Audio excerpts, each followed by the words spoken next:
بسم الله الرحمن الرحيم السلام عليكم ورحمة الله وبركاته waxaad kusoo dhawaataan youtube channelkeena Keenan Code kan oo aad uga barateen alaaba inaan idinku soo gudbino casharo quseeya tiknoolajiyada ama IT-ga fideogan ama muuqaalkan kooban waxaanu ku baran doonaa website-kaas oo aad ka baran doontaan ama aad ka heli doontaan warbixin la yaab leh warbixintaas oo ah sida wada ogsoonahay dunida imika waxa aad u soo badanaya isbeddelka tiknoolajiyadu taasoo dhinac walba nolosheena maanta ka saameynaysa hadday tahay dhinaca sportska iyo ciyaaraha madadaalada waxbarashada iyo waliba nolosha guriga iyo shaqada intaba haddaba qodobkan uu kaga hadlayno mawduucan maanta wuxuu yahay ama sacaawa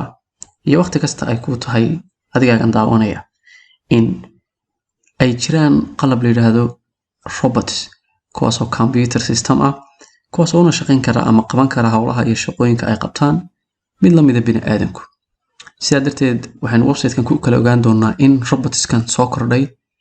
ay qaarkood u badan yihiin kuwa qaadanaya ama bedelaya shaqooyinkii bini'aadamku qaban jiray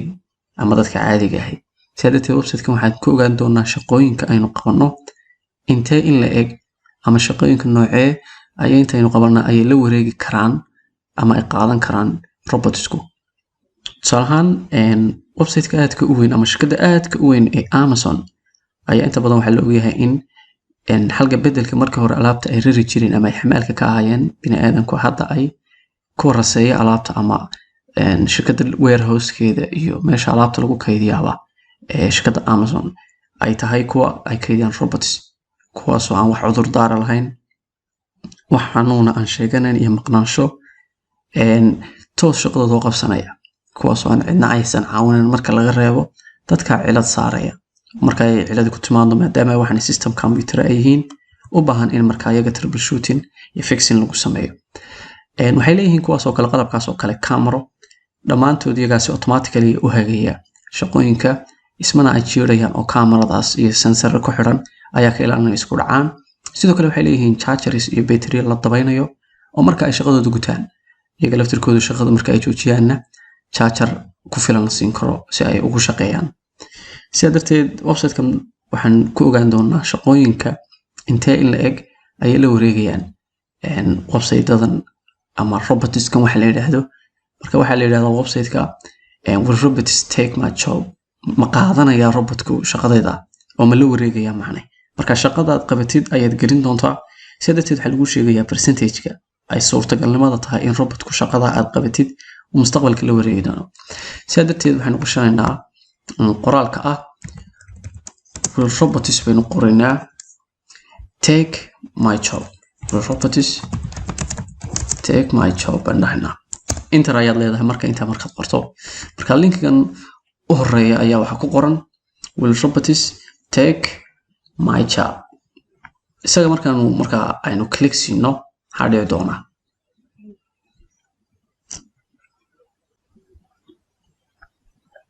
okay sida wada aragtaan halkan waxay noo soo baxay qoraal ah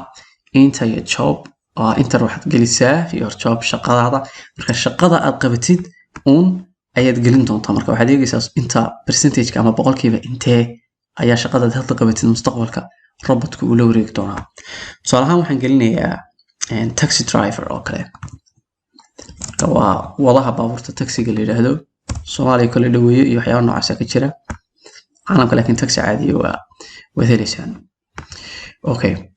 taxi driver ayaan doortay inaan shaqadaydu tahay hoosun ayaad u soo degaysaa marka qodobka u horeeya wuxuu yahay waa automation risk way marka waa risk levelku waa khatarta ama halista xaddigeeda ama levelkeeda marka shaqada boqolkiiba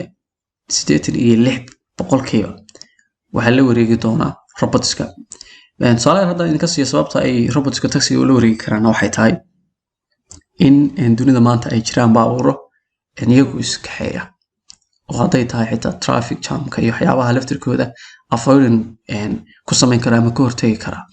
oo waxa number 1 ka baabuurta hadda iswada electronic ku ah u soo saaray Elon Musk shirkadiisa Tesla sidateed way yara fududahay in baabuurta laftirkooda la yiraahdo mustaqbalka waxa la wareegaya robots iyo computer maadaama ay hadda jiraan kuwa iyagu iswada oo driver la'aan iska xayn kara teleftirkeedu waa codaynteedu boqolkiiba 85 waxaa loo codeeyay in taxiga ay u wadi karaan robotsku iyagoo aad aragtaan ilaa 73 cod wax noocaasa sidoo kale intee in la eg ayay korodhay oo kororku intee uu ku yimi marka ilaa 2030 boqolkiiba 25% oo kale ayaa laga yaabaa inay 0.5 oo kale inay kororkaasi u jiro marka waxaa soo hadhay mushaharka robotsku qaadan doono $32,320 ayaa lagu eegay ama lagu qiimeeyay ama shaqada haddii xitaa qof qaban lahaa shaqada lagala wareegay qofkan dadka caadiga ah robotku la wareegay waxaa lagu qiimeeyay $15.54 oo hourly ah marka hourly waa saacadiiba inuu shaqayn karo $15 iyo badh marka waxay noqonaysaa aduu 32,000 ilaa $320 oo kale marka halkan waad aragtaan waa volume-ka xaddigiisu ama mugga muxuu noqonayaa waa 599 plus 9 ama 980 marka 2020 kale inta muhiimaddu waxay tahay waa mushaharka inta uu kordhayo iyo codaynta loo sameeyay iyo halista marka inaga tahay hagaysa kaliya waxay tahay in boqolkiiba intee ay shaqadani robotku halis gelin kara shaqadayda marka halkaa waxaanu kaga baxaynaa bal shaqada taxi driverka waxaanu eegaynaa isku daynaa inaynu shaqo kale aynu gashano imika waxaan gelin doonaa shaqadaas oo aynu dhihi karno waxaan ka dhiganaynaa shaqooyin yara fudud baynu raadinaynaa cameraman oo kale aynu baaraynaa bal inka kaamarada ku shaqeeya kale soonad aad buu isticmaashaaye ama photograph-ka maxay tahay shaqadiisa mustaqbalka robotka iyo kombiyuutarada ma la wareegi karaan mise weligiiba isaga iska sii wadan doona shaqadiisa oo dadka ayaa shaqada loo daayay subxaanaka yaa cadiim halkan saad aragtaan shaqadan robotku wuxuu halis gelin karaa boqolkiiba 90 iyo imisa iyo 3 boqolkiiba 90 iyo 3 shaqadaas robotku inuu la wareego ay halis ugu jirtaa iyada wax nama sameyn polling ama codayn ah wuxuu kordhi karaa waa laga yaabaa ilaa 2030 8% unbaa ku kordhaysa mushaharka shaqada uu la wareegi doono mushahar ahaan waa $40,000 iyo 330 volume-kiisuna isagu waa 3,320 marka halka waxaanu ku ogaanay in robotsku ay halis gelin karaan shaqooyinkan hadda soo dhaafnay iyagoo ay badan yihiin shaqooyinka laga yaabo in robotsku uu aad ula wareego marka halka waxaan ku joojinayaa website-kaas oo la yiraahdo Will Robots Take My Job oo ah qalabka la yiraahdo robotsku ma la wareegi karaan ama ma qaadan karaan shaqadayda marka halkan sawir yar ayaan xogaa soo gelin doonaa sawirkan hadda wuxuu ka tusaaleynayaa robotkii oo dareenkiisu uusan xumayn maadaama uu shaqo fiican helayo toolskii uu ku shaqayn lahaa qofkuba isagii ayaa xafiiska kala wareegay xagga qofku ama dadka caadiga ahna ay kasii baxayaan xafiiska iyagoo alaabtooda ka urursanaya halka waxaan ku joojinayaa muuqaalkeena muuqaalkan wuxuu ka hadlayay website-ka magaciisu yahay Will Robots Take My Job oo ah casharka intaynu soo sharaxaynay ilaa iyo imika